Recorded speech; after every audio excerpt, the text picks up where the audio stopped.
Well, I hope we've got the technical things figured out here as we continue on Budweiser's weekday sports beat. It is rapid fire time, and I am joined by the three-man crew of Bobby Hensley and Jesse Stires, and of course, I am Sean Stires. I'm not going to ask you how everybody is doing because I feel like we might just blow this whole thing up again as we were in a sound chamber there for just a minute. So we've got a lot of things that we're going to get into as we always do with rapid fire, and we're going to start with a little Paul Finebaum, some interesting Paul Finebaum comments that he had on Marcus Freeman. He was on Get Up with Mike Greenberg this week, and Greenberg asked him about Notre Dame and the college football playoff. Dame going to make it back to the playoff this year? Yes, and the reason is the head coach. Marcus Freeman is elite. He showed that last year, beating and out-coaching James Franklin in the crunch at the Orange Bowl. It was brilliant. It was a master class, and he nearly pulled it off against Ohio State. He has done more with less talent than anybody in college football. So therefore, even though this team has serious question marks, they have a difficult schedule opening against Miami. I think he will find a way to mold them and push them back into the playoffs and maybe a decent run.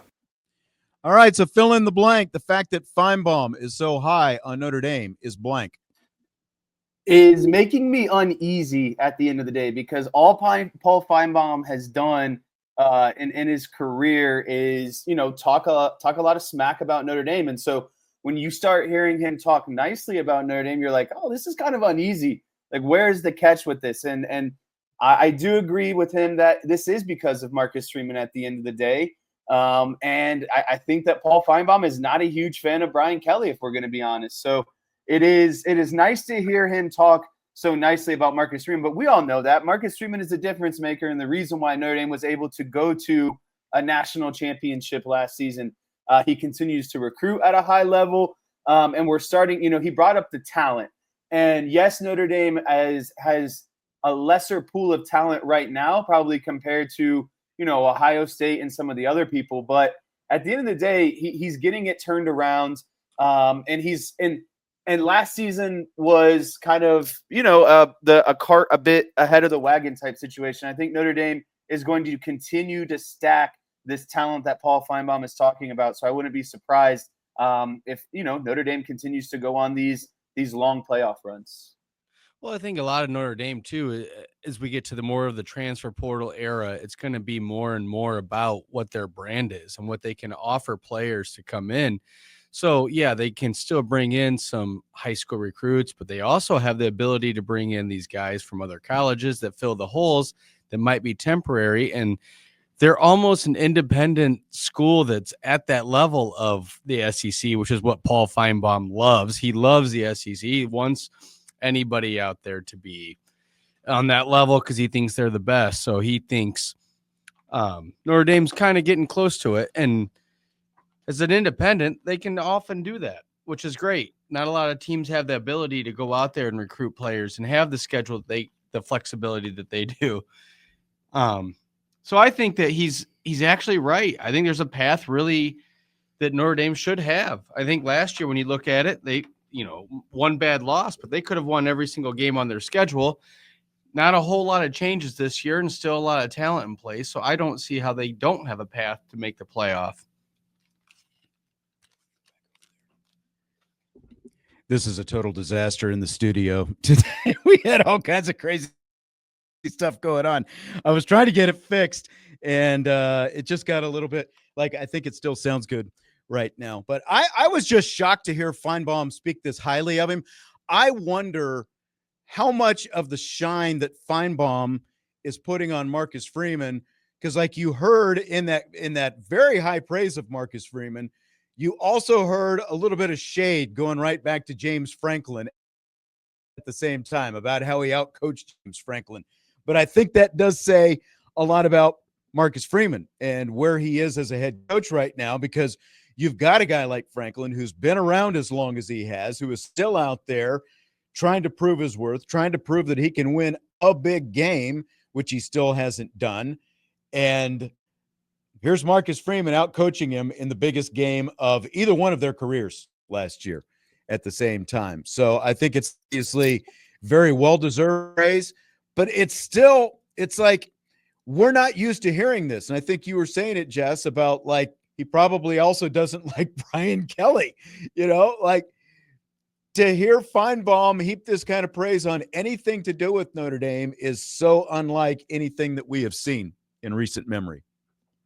Yeah, for sure. And I do think it's funny that he directly brings up James Franklin, but he admitted the part where he outcoached Kirby Smart as well, the beloved SEC coach. So, it's I agree with what you're saying. Is it Finebaum kind of building up Marcus Freeman so he can really tear him down as soon as something goes wrong and be super hypercritical? I don't know, but that's what makes me so uneasy about Paul Finebaum is he's been a notorious, probably Notre Dame hater. And so when you hear him say these nice things, it's like, okay, so what's the kickback? Where's the but type situation? So maybe exactly. we'll see that play out throughout the season. Waiting for that on the back end of this whole thing. So, all right. This is going to kind of be a little bit of a shade day, I think, on Rapid Fire is what this is going to turn out to be, because we continue today with yet another installment of They're Saying Things at Big Ten Media Days. And this time it's USC head coach Lincoln Riley, and he's talking about the future of the Notre Dame USC rivalry. About the importance, the significance of the USC Notre Dame rivalry, and does it matter when that game is played during the schedule? Does it matter when it's played? I don't think so. I mean, I think that's something that we'll always look at. I think depending on what happens here from a playoff perspective, and do we expand? What model do we go to? That's certainly going to have an impact, not only in the rivalry, but what time of year potentially that you would play it. I've been asked a bunch about it. Listen, I told somebody the other day, when Bob Stoops first called me and offered me the OC job at Oklahoma, and I'd been sitting on pins and needles for like 4 days, and I was convinced I wasn't getting it. I was at gate 12 of Love Field, and he called me and told me that he'd offered me the job. I took it immediately. And like my very first thought, like literally before calling my dad, calling my wife, anybody, was I get to coach in OU, Texas. First thing, right? When I decided the night at my house, right, to take the USC job, my first thought was I get to coach in USC Notre Dame. It's the first thought, because before coach, player, any of that, as a fan. And so the rivalry, all these rivalries mean a great deal to me. They mean a great deal to anybody that cares about college football. Yes, I mean, that's, do I want to play the game? Hell yeah, I want to play the game. Absolutely. It's one of the reasons I came here. All right. But also, my allegiance and my loyalty is not to Notre Dame, and it's not to anybody else. I'm the head football coach at USC, and I'm going to back USC, and I'm going to do everything possible that I can in my power to make USC as good as it can, and not going to let anything stand in between that. So I'm very hopeful we can get to a point where it makes sense. It's one of those situations right now where the two schools are in radically different situations. I think we can all agree with that, with the one having a conference affiliation and one not.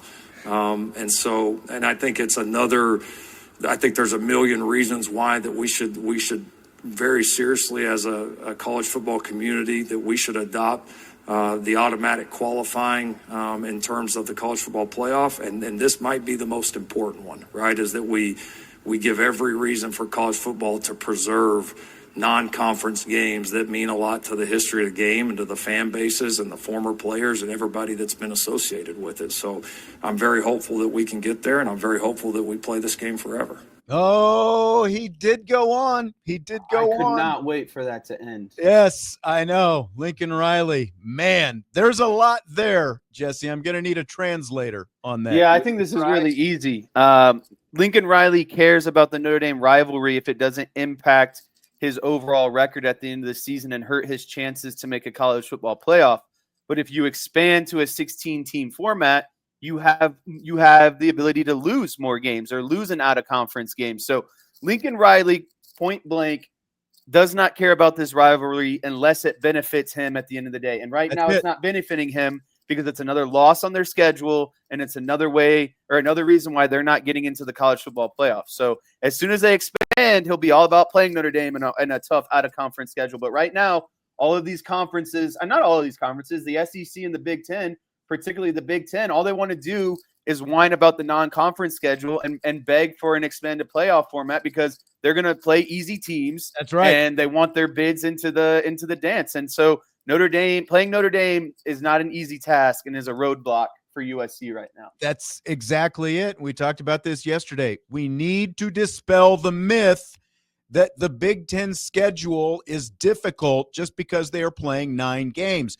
They have stacked these schedules for the teams that they think are going to be, competitive on the national stage. They have stacked them in their favor. They've only each of the contending teams, whether it's Oregon, Penn State, Ohio State, Michigan, you can probably I don't know if you want to include Indiana. They basically got 2 difficult games, and it's no more difficult than anything Notre Dame is playing. Lincoln Riley wants to keep playing the game. He says he wants to keep playing the game, but really he's just playing a game with words because as Jesse alluded to, he only wants to do it on his terms. If the Big Ten doesn't get the 4 automatic qualifiers, he's scared to play Notre Dame because he knows it's more difficult right now. And like he's talking about, USC and Notre Dame are in radically different places because one is in a conference and one is not. Well, what has changed about that over the last 100 years since they started playing this game? Go ahead. Bobby's going to be headless, but he's going to be on microphone right I look now. better without a video anyway. You do. You look and you sound much better So without would you. a video. No, it really is amazing to me to hear him. It's not like this guy's been at USC forever that cares about their tradition either. He's a guy that came from Oklahoma. He moved over there. He doesn't want to be there. He wants to go to the NFL really bad. He doesn't care about any of the traditions of college football, and his words validate that. The caring about a rivalry such as Notre Dame and USC isn't about, well, it's a regional thing that we're close together. It's one of college football's fundamental things. Taking the train out to California, Notre Dame did, to go play them back in the day.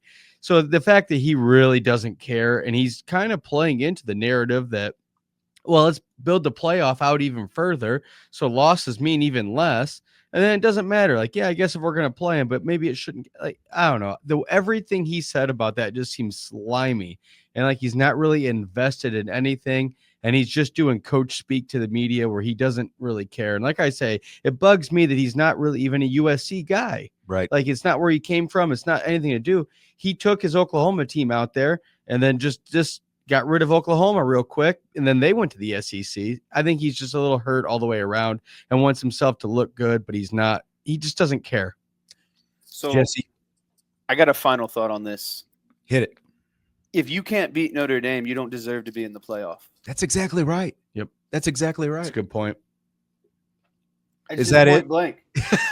That's No, that's a good Dame, point. And Notre Dame plays a predominant ACC schedule, and they play out of conference games. So and they're that's why playing a similar schedule. Yeah. If you can't beat Notre Dame, then you don't deserve to be in the playoffs. Yeah, and that's why this 4 automatic qualifiers that they're talking about is such BS. They want assurances. They're trying to hold everybody else hostage because, again, look at the schedules that most of these Big Ten teams are playing. Have had for years, by the way. Right, and they're trying to make it sound like, oh, we're just dumbing it down because the SEC won't play 9 conference games. We think everybody should be doing things the way, because it doesn't matter if it's Notre Dame or the SEC. The Big Ten thinks everyone is supposed to be doing things exactly the way they are. The Big Ten won a couple championships, and now they think they're hot stuff. Right. And then they add teams like Rutgers and Maryland to give them another conference data point, but that doesn't mean anything. I mean, those teams aren't going to help you when it comes time for the playoff.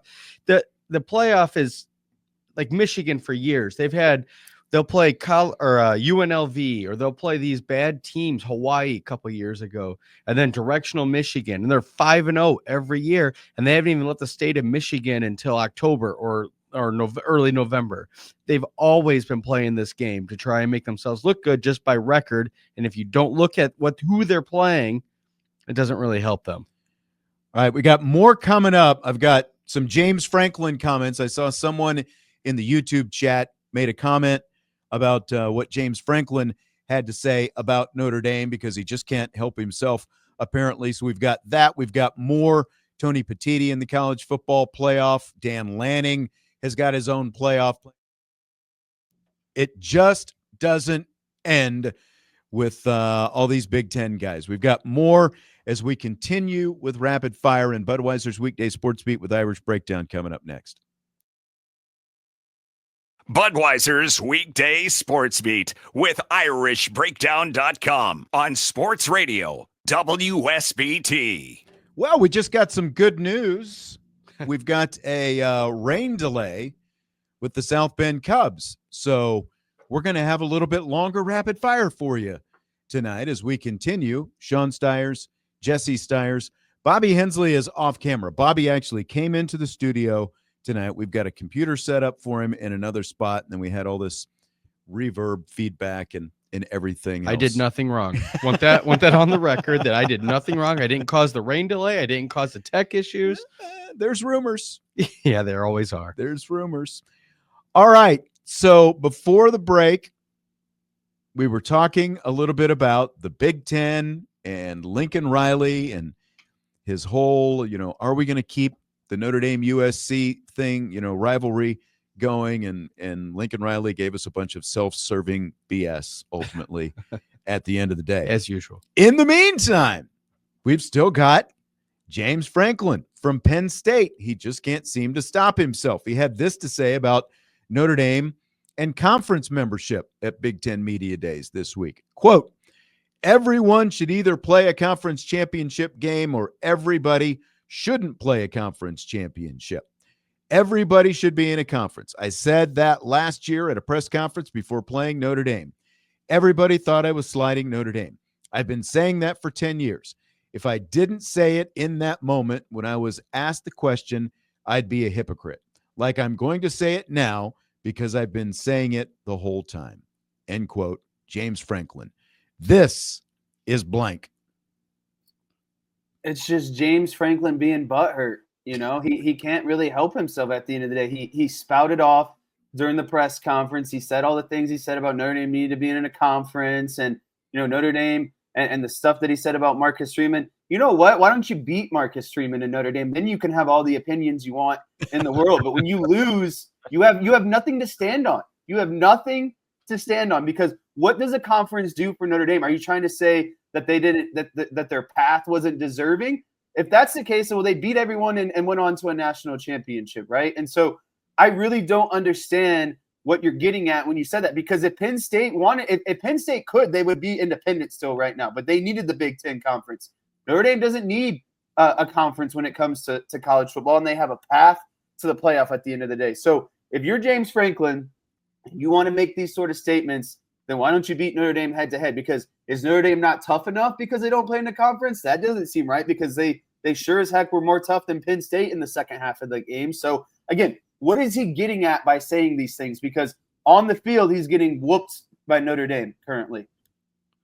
Well, you know what he's getting at. James Franklin thinks if I can beat those one or two tough games I have in the Big Ten every year, I should deserve to play. And I'm agreeing with you on this one. I'm saying, Jesse, that he's the Big Ten or the SEC. So you're telling me a team that might have lost and doesn't play in the conference championship game doesn't deserve to be in the playoff? He doesn't talk about the SEC. If Alabama loses to Georgia and they don't get to play in it, it's all about Notre Dame. And that's just bogus. Because what about another independent team? If they go 12 or 13-0, it's all about Notre Dame. And for some reason, he has his eyes set on Notre Dame. A few years ago, he's a block kicked away from potentially getting fired at Penn State. They don't win that game and turn their season around, he might have been gone. He just is grasping for straws about what makes Penn State great or why they deserve to be in. But I mean, Notre Dame beat them with a really tough game and without their starting quarterback in the crucial situation. I think he's just trying to make Penn State look good. But even within the realm of the Big Ten, they're moving down the pecking order. So it's funny that James Franklin is saying everybody thought I was sliding Notre Dame. I've been saying that for 10 years. Well, how many independents are left in the country right now? It's Notre Dame and UConn as of right now. A couple of years ago, you still had UMass. So Were you mad about UMass being an independent? Were you mad about BYU being an independent? Let's just call it what it is, James Franklin. Like, you're mad about Notre Dame. And he says, either you should play a conference championship game or everybody shouldn't play a conference championship game. Well, guess what? The team that won the national championship last year didn't play in a conference championship Exactly. game. They were the third place team Right. in your conference. Indiana got into the playoff. And again, they won From all the these, Big Ten. all these conferences, the SEC and the Big Ten specifically, and obviously the ACC and the Big 12 won them too. But, let's go back to what Lincoln Riley was talking Getting about. 4 in. Yeah. Let's go back to what Lincoln Riley was talking about. And, the fact that they want the guarantee of 4 automatic qualifiers. So you're talking about other teams that aren't going to be playing in conference championship games, but they also want these play-in games, like if we're going to Eli Drinkwitz's 30-team playoff, thing that he wants to do. So they want to keep stacking all this stuff on top of each other. And with James Franklin, it just feels like the guy has always got to have something to complain about. And just like with Pat Narduzzi, maybe it's a Pennsylvania thing at this point. Just like with Pat Narduzzi, it's just like Notre Dame is just an easy target. Let's try to stack it against them as much as possible. But as Jesse said, they can't beat him on the field. So he just keeps complaining about it. Irish for Life had a super chat earlier, and I almost forgot. I wanted to make sure and get this in. But he says, with the nightmare of the 2017 turnover chain still haunting my dreams, do you think Notre Dame basically would be willing to make an in-game change if the quarterback is clearly struggling? It would have to be catastrophic. It would have to be 3 first-half interceptions, I think, for Notre Dame to switch to pull trigger on whoever it is, CJ Carr, Kenny Minchie, as the starting quarterback. But I'm going to be honest with you, Irish for Life 99, I think this is a great question, and that stupid turnover chain does haunt me as well. But there's something that Notre Dame has to calm the bay. It's called Jeremiah Love. If things go bad, you just start handing the ball off and tell Miami to stop you. You keep punching them in the mouth. You let CJ Carr cool down a little bit. But if he's going to be your guy, and it stinks that Miami and Texas A&M are the first games of the season because those are going to be 2 of your toughest opponents. But he's got to settle in somehow. I'd rather him make these mistakes early on than in a college football playoff run or towards the end of the season, right? So, excuse me, he has to take his lumps at some point. But again, it would have to be catastrophic, like a couple pick sixes in the first half for him to get pulled, in my opinion. I mean, but I understand what you're saying, but he's saying, would they be willing? And like you're saying, there's a path that they could pull them. Obviously, I think if somebody, whichever one they pick, if you're losing, I think it would almost have to be 2 pick sixes and you're only down 14 or something like that. Because if you're getting absolutely routed, maybe you leave him in to take his lumps. And if it's a close game, you don't want to pull him because he's getting close enough. Why not? I think that it's possible, but it would have to be a schematic thing. And I think that really comes down to how sold they are on the number 1 versus number 2 spot on the depth chart going into the game. If the coaches are, let's say not 50-50, but 60-40, maybe they'd be leaning towards a change after halftime or something, or have packages for each quarterback, which I don't think is great. You need to pick your starter and you need to have them be able to play. But I think there's a way, if they're only 55-45 on who they want to start the game, I could see them changing it. But hopefully they're 100% in and that it won't happen. But I could see them making a decision at halftime depending on a lot of situations. But it would have to go pretty awful, I think, if number 2 will be number 2 the whole year. Glad that we got to say goodbye to Chris Cush on the YouTube chat there. He was a fun guy to have around while he was here. We won't miss him, though. And don't forget, you can watch this show. If you're listening on the radio or the WSBT app, you can also watch this show live on the Irish Breakdown YouTube channel or the Sports Radio WSBT YouTube channel, which are both new. Irish for life. I just feel like we need to reel this in. We need to bring you back off the ledge, because like we always make fun of BK PTSD, Brian Kelly PTSD, and like literally you're going back 8 years into the Brian Kelly era now to come up with this kind of concern. And I think that's like I don't think there's any reason to be thinking this negatively right off the bat. I'm not telling you that, everything has to be roses and sunshine and everything else. I'm not telling you that. Your question is, would they be willing to make this kind of move?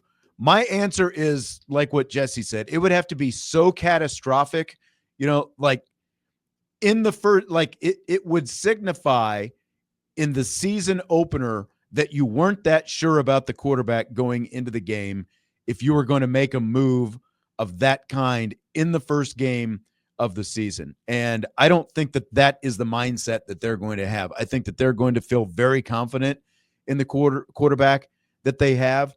So, I mean, again, I agree with Jesse. It would have to be very catastrophic, but I don't see it getting to that point, A. And B, I just don't think that that's a move that they want to make in the season opener, to have to pull your quarterback in game one. It sends a message, and then what are you going to do next? Yeah, week? It absolutely. It sends a, it's not quite to the level of going with, we're going to play both of these quarterbacks like, the year before in 2016 with Kaiser and Zaire. I don't think it's quite that bad, but, again, like you're going back to 2017, which was just 1 year removed from the disastrous 2016 season. And the mindset of the head coach and how that transferred to the quarterbacks is so completely different from what you have now. It's much more about instilling confidence in the quarterbacks and the kind of quarterbacks that they're recruiting that they have confidence in. Brian Kelly wanted to be the puppet master, like that was part of the deal as well. So I just think that where the program is right now, both at the head coach level and at the quarterback, like the level of the quarterback that they have, the level of play and the confidence that they have in the quarterbacks is so different now than what it was then. So I don't think this is a situation that you're going to have to worry about. Is it a first-time starting quarterback? Yeah, but he's going to be prepared. The guy that they put on the field is going to be prepared. He's going to be ready. I don't think that that's an issue that you're going to have to worry about. Hopefully they're changing the quarterback because they're up by 35 points in the fourth quarter. Exactly. Riley Leonard threw 2 interceptions against NIU. That was a bad game. They didn't pull plug on him. Right. And I think that's the other part of this. Notre Dame's defense isn't going to get shellacked by Miami to the point where they're down 3 scores. Yeah. Yep. But your point about Jeremiah Love is right on point as well. Like you shouldn't have to, again, first career start on the road. You shouldn't have to put that kind of weight on a first-time starting quarterback. A good coach is going to game plan, and it's going to start with Jeremiah Love. They're going to ease him into the game. And look, I was talking about it yesterday. The benefit of having Jeremiah Love potentially more involved in the passing game. You've got a first-time starting quarterback. Get the ball out of his hand quickly. How do you do that? I'm not saying game manager. I'm not going there. But the fact that you have a guy like Jeremiah Love, if you can get him the ball within the, close to the line of scrimmage and let him do his thing, get the ball out quickly, help him out, get him in rhythm, that kind of stuff. I think that is something that they can lean on. I'm putting my money. First receiver to catch a ball will be Eli Raritan. First receiver to catch a ball, Eli Raritan. Okay. All right. I like that. All right. We've got more from Big Ten Media Days from the top and Tony Petitti, the commissioner, as well as Dan Lanning, the head coach at Oregon. He's got some thoughts. We'll do that when we continue Budweiser's Weekday Sports Beat with Irish Breakdown.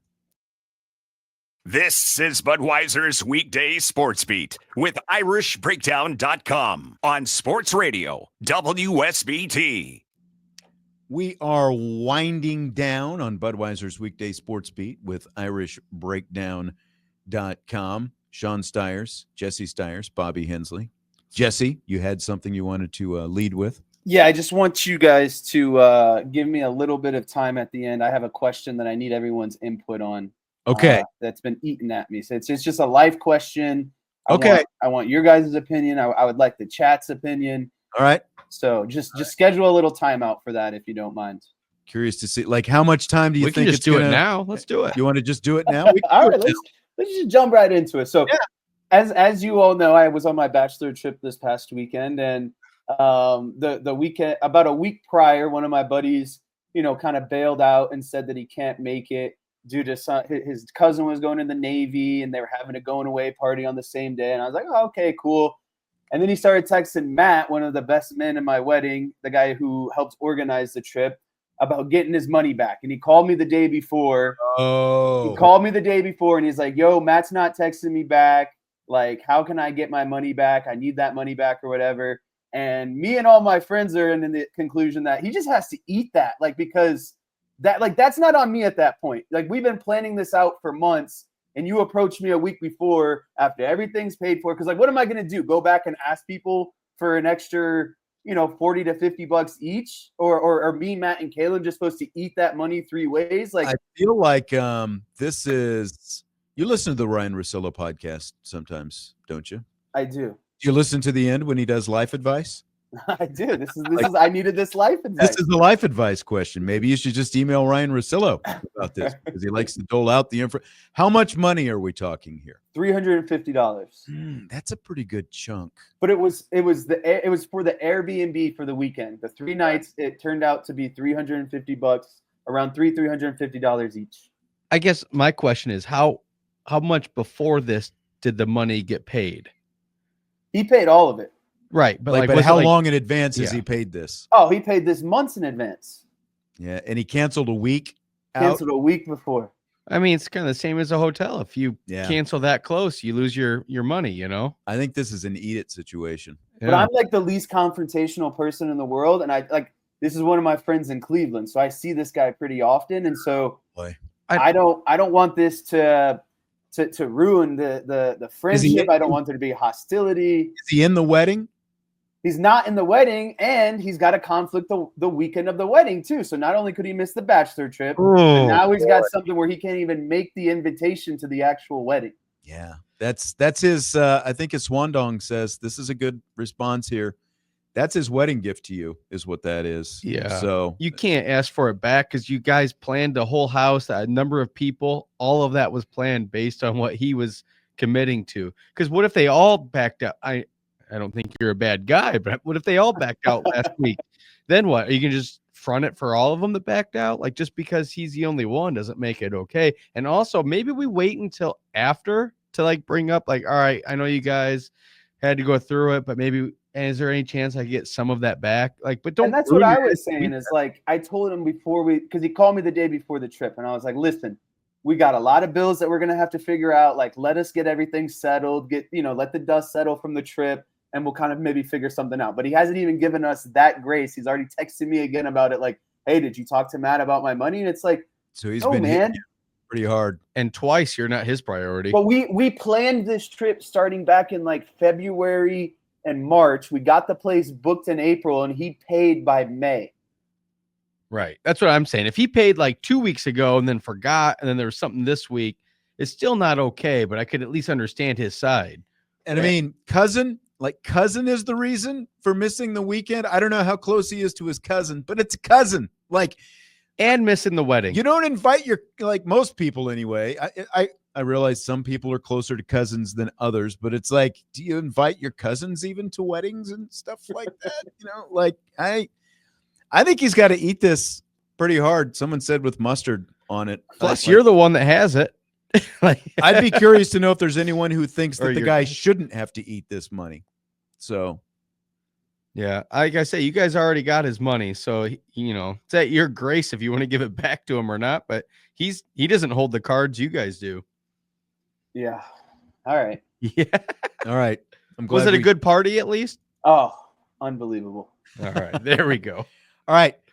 I want to get this before we have to wrap things up here in about 4 minutes or so. Oregon head coach Dan Lanning wants college football to adopt an NFL-style playoff schedule, limited open weeks, no layoffs between playoff games, a playoff that wraps up on New Year's Day rather than the third week of January. He also wants to move up the start date of the college season to what is now week 0. Basically go week 0, start, and then just rattle it off right through the month of December with no breaks. It is worth noting that Oregon, of course, lost their first-round playoff game after having a bye and waiting 25 days in between games, like most teams usually, like used to do before your first bowl game. So, you guys in or out on the Dan Lanning plan? Oof. It's kind of almost like what they do for college basketball, because you go right from the season into the conference tournament into the big tournament. I guess I'm kind of out because football is so much more physical and there's so many more injuries. And I think that you just need to give a little bit of a break, especially we're talking about the holiday season here. There's a lot of people that are doing stuff in December. We don't need to go straight through and run it out. Finals? Who finals? Who has finals? The Everybody? Players? The student athletes? What? Who cares about that? No, I don't. The timing of what the season is, there's a reason why it is the way it is. And I kind of think it's weird that one coach has a thought and everybody's going to try and listen, or not everybody, but they even put it out there. Like, what makes his idea better? I don't like it. I sell. I don't even want to talk about Dan Lanning in general in this question. I want all these coaches just to shut up. Like, who are you to say this is what we need? This is the playoff format. Like, this is what That's happens. exactly what I was saying. This is what happens. See, this is the benefit of being an independent. You don't go out and like coaches just spouting out. Like everyone's got their little pet project. Everyone's got their soapbox to get on. James Franklin's beating up all the independents when there's 2 independents left in the country, one of any relevance, and everyone's got their ideas about Eli Drinkwitz, what's a 30-team format? Dan Lanning, wants just shut up and coach ball. How about that? Dan Lanning wants a real car for Christmas. I don't know. Well, then that goes back to the conference championship, right? Because like if you don't have a conference championship game, there's a bye week built in for you. If you're My issue with this is there's all if they keep adjusting and adjusting and adjusting every year, coach is going to say this is what we need. This is what we need. This is what we're never going to settle on a system if we keep listening to all these inputs from all these coaches because they think their opinion is relevant. Stay out of it. It's not your job. It's not your job. Your job is to coach ball and get your team into the playoff. If you're not good enough to get in the playoff, well, get better. Quit complaining about the playoff. How about you get better as a coach and a team? And again, you're not hearing Kirby Smart complain about having a layoff. I'm trying to think. You're not hearing about Steve Sarkisian complaining about a layoff. The only guy you're hearing complain about a layoff and the fact that he wants to, keep it moving is the guy who lost after. He must blame that as the reason why they got shellacked by Ohio State in the playoff. He's not coming out and saying it, but that's what he's saying. Exactly. No, that's exactly what he's saying. In Ohio State, I mean, they had a pretty good run, not having. Everyone's got excuses. Just win the game. Coach better. Play better. Or play a little bit worse, and then you don't have to worry about a bye. Notre Dame was riddled with injuries last year. When did Marcus Freeman make an excuse? They kept winning games. Never. We're going to wrap it up with that as we wrap up our first week of Budweiser's Weekday Sports Beat with IrishBreakdown.com. Bobby Hensley, good to see you again. Appreciate you coming in today. Good to hear me. Jesse Stires, good to see you as always, no matter what Kurt says about you. And everybody else, thanks for being here. Again, don't forget, if you're listening on the radio or wherever, you can watch us live on YouTube on the Irish Breakdown YouTube channel or the Sports Radio WSBT channel. We'll talk to you next week. Budweiser's Weekday Sports Beat.